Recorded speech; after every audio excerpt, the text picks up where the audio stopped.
Les hostilités sont lancées et Didier Raoult est prêt à riposte. Ce jeudi 12 novembre, son avocat me Fabrice Divisio était de passage sur le plateau de l'émission Morandini Live. Le conseil s'est alors indigné de l'ouverture d'une procédure à l'encontre de son client. Pour rappel, après plusieurs signalements de la part de ses pairs, l'infectiologue est désormais poursuivi par l'ordre des médecins. J'ai une délibération de l'ordre qui m'explique qu'il a violé un certain nombre d'articles de déontologie.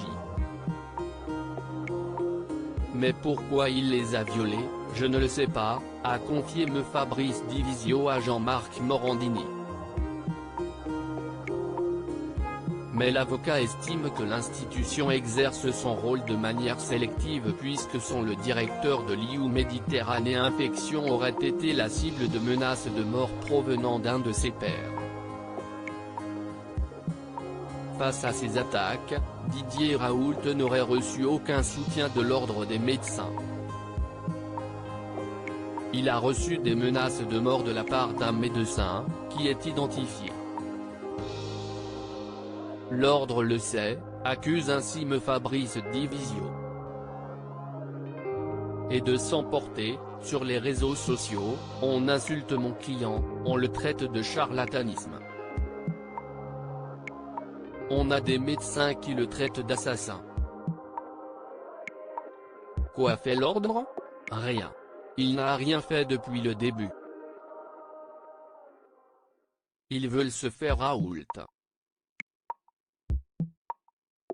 Un pays de jaloux aux yeux de l'avocat, la charge menée contre la chloroquine, que Didier Raoult n'a jamais cessé de défendre comme un traitement efficace contre le coronavirus, est un procès qui est complètement bidon. À l'image de son excentrique client, me Fabrice Divisio, qui prévoit déjà une relaxe de l'infectiologue, a alors défendu ses mérites et son expertise. Nous sommes dans un pays qui refuse l'excellence, a-t-il lancé, nous sommes dans un pays de la médiocrité, un pays où l'excellence pose un problème, dans un pays de jaloux.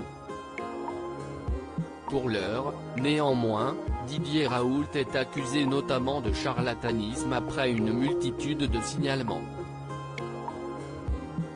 L'ordre des médecins chercherait avant tout à stopper la promotion de l'hydroxychloroquine, dont l'efficacité a été formellement contestée par la science, et notamment une étude publiée dans la revue scientifique The Lancet au printemps.